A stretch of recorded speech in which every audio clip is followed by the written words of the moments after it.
Delighted to welcome to the studio Paul Nuttall, UKIP leader.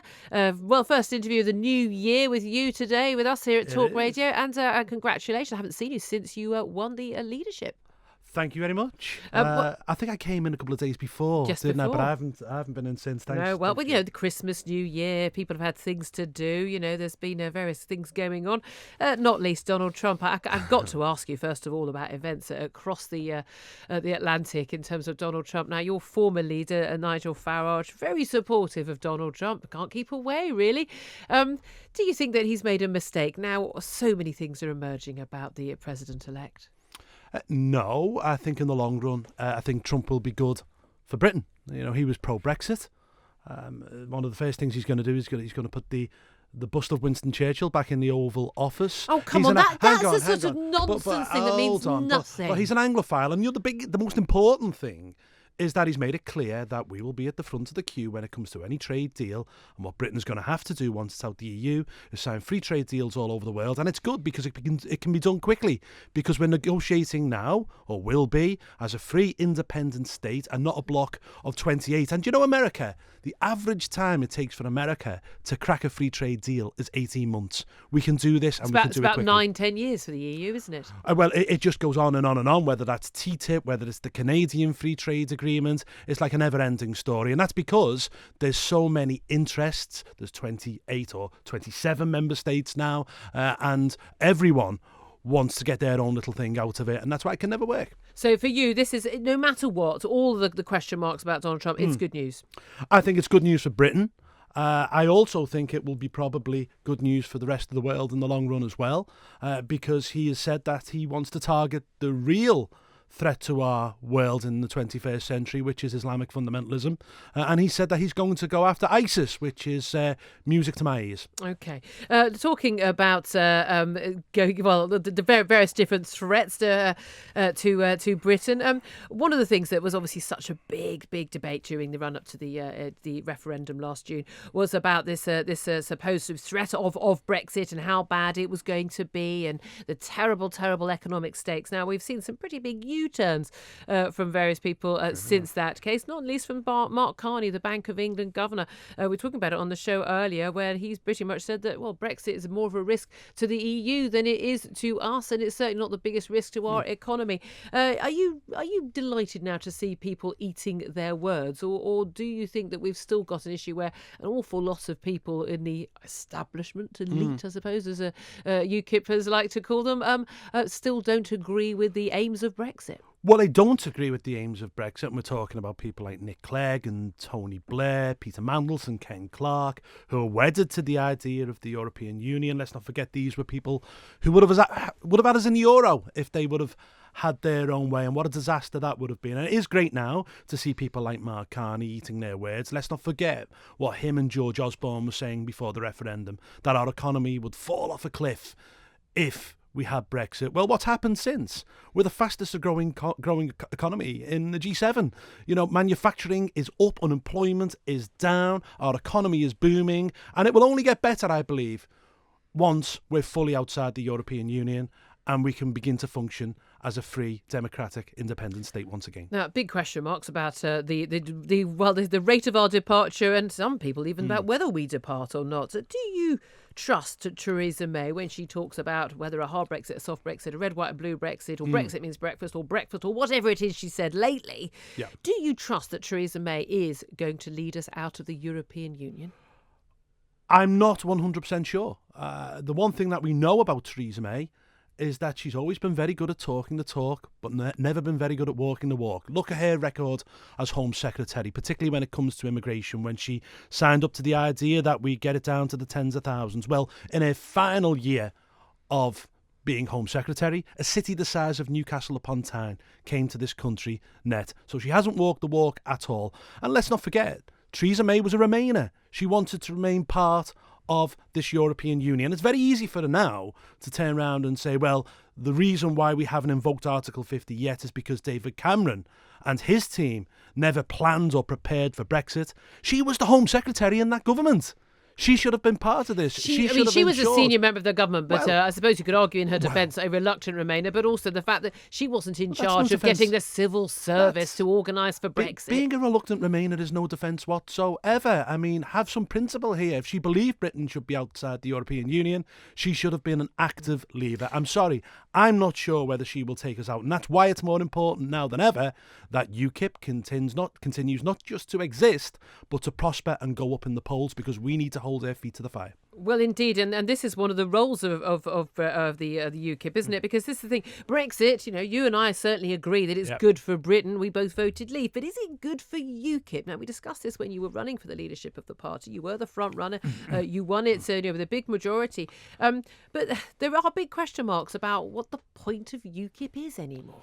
Well, firstly, you say I won it with a big majority. I won it with the biggest majority that's ever happened in UKIP. I mean, I've now got the biggest mandate in the history of the party to unify and ensure that UKIP goes on and prospers. UKIP is more important than ever before. UKIP can prosper. One, we will hold the government's feet to the fire on Brexit. And when she begins to backslide, and she will backslide, I am sure, and they will try to keep us in the single market in the long run, I genuinely believe they will try to force us into some sort of Norway option, which keeps us in the single market, which means we can't properly control our own borders. UKIP will be there.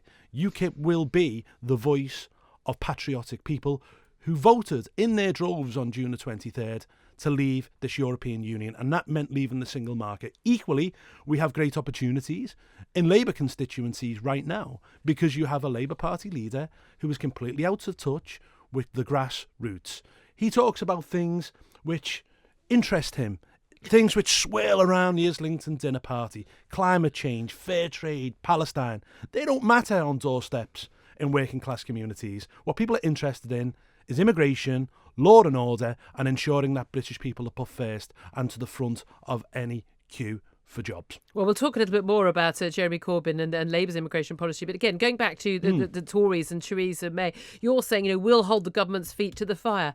How? You've barely got any councillors. You've only, yes, you've got a load of MEPs. You've got one MP. I don't know. Are you on speaking terms with Douglas Carswell? Your last leader wasn't. I am. I was with Douglas Carswell on Monday, and we were chatting through what was going to happen this week in Parliament, and indeed chatting about the Supreme Court and the imminent decision. Look, we've got 500 councillors right across the country at the moment. We might only have one MP, but that's the fault, I believe, of the electoral system, whereby we can get 4 million votes at a general election but only return one MP. The first past the post system, in my opinion, belongs not just in the last century, but probably the one before. But look, our influence goes way above and beyond Parliament. The fact is, without a single MP in 2013, we forced the then British Prime Minister into giving a referendum he didn't want to give. And look, we've been the outriders on issues for the past 10 years. When we were talking about controlling immigration through an Australian points-based system 10 years ago, we were racist. We were xenophobes. When we were talking about slashing foreign aid, of course, we were called heartless. Now, the majority of British people want to see that happen. I've been talking about the need for an English Parliament for many years, and people have said that this is outlandish and it will lead to the breaking up of the Union. Now I found in a poll today that the majority of English people are feeling more English. Well, this is interesting, actually. Yes, it's a YouGov poll. People are describing themselves as, when asked, are you British, are you English, it's always very normal. People describe themselves as Welsh, people describe themselves as Scottish, and that's a kind of patriotism that's considered approved of. English is always a question mark once you've got an England flag, unless it's a football tournament time. It's always questionable, isn't it? And this is the thing. That's gone up by 5% since 2015 to 19% of people in England describe themselves as English, not British. What I meant by majority is that if you poll it, the majority of English people now want to see an English Parliament. So not only are people feeling more English than ever before, they want to see real representation for English people. Because at the moment, what we've got as a result of Tony Blair's devolution is Scotland, which has its own parliament, Wales, which has its own assembly, the Northern Irish, who have their own assembly, and England has nothing. It cannot be right. It cannot be fair. And if we want to hold the union together, the union which we all love, which isn't the European Union, it's our union, the UK, which has given us real peace and prosperity for 300 years. The only way we're going to do that is by giving fairness back to England, and that means an English Parliament. That's the next big campaign for UKIP? Yes, and I stood on that. I stood on that platform in the leadership election, saying that I believe that England deserves its own Parliament, England deserves its own First Minister, and England deserves a fair deal. Because at the moment, in terms of finance, it doesn't get a fair deal, and in terms of democracy, it certainly isn't getting that fair deal. So you talked about being an outrider, UKIP as the party, for all these different policies. Like, so you could add, I suppose, grammar schools into that, return of grammar schools as well. Now, sort of mainstream policy for the governing party. And I do accept there's an element of the influence on there being a referendum in the first place, and in terms of the outcome of that referendum. But in terms of forcing the government's hand, the reality is, a city businesswoman who was able to take a case to the High Court and now the Supreme Court. We are expecting perhaps that decision as early as next week from the 11 law lords involved in that Supreme Court decision. That's going to have more influence than realistically UKIP's going to have. Well, if the Supreme Court holds up the High Court decision, then it will go back to the as many expect House, it will do. I mean, let's be honest, many of us do expect. It will go back to the House of Commons, a bill will go through the Commons, and then let's see what the House of Lords do, because if they try to amend that bill out of sight, it really could well be the death knell of the House of Lords, I genuinely believe. But look, would you welcome that? I think I would, actually. I'm not sure whether an unelected chamber has any place in the 21st century. But if the House of Lords try to negate Brexit, and if they try to amend this bill out of sight, then we really could be going back 107 years, and we could have an election on the basis of the peers versus the people, and I'm sure that the people will win once again. But look, the Miller case, I think, is fundamentally wrong. There is an effort here by the establishment to keep us in the single market. You have people like Nick Clegg saying, and indeed Chuck Ramuna, saying that the British people didn't know what they really voted for on June the 23rd. We're all a bit stupid. We're all a bit stupid. We voted to leave the EU, but people didn't really understand that meant leaving the single market. I want to make something clear now. If we stay in this single market, we will not be able to control our own borders. We will not be able to sign our own free trade deals across the globe. We will still pay a membership fee, and indeed we will have to comply with EU regulations and directives. That is not being outside the European Union. That's like being like Norway, which is in essence is a fax democracy, because it has to comply with these regulations and directives and has no real say. So that isn't what we voted for on June the 23rd. We voted for clean Brexit, out the single market. Okay, Paul, we're going to be talking about what threat you can play against Labour under Jeremy Corbyn, and other aspects besides, of course, the next big challenge, the May local elections. It's 12:18. We'll get an update on the travel, and we'll be back here in the Talk Radio studio with Paul Nuttall, UKIP's leader. That's all coming up next.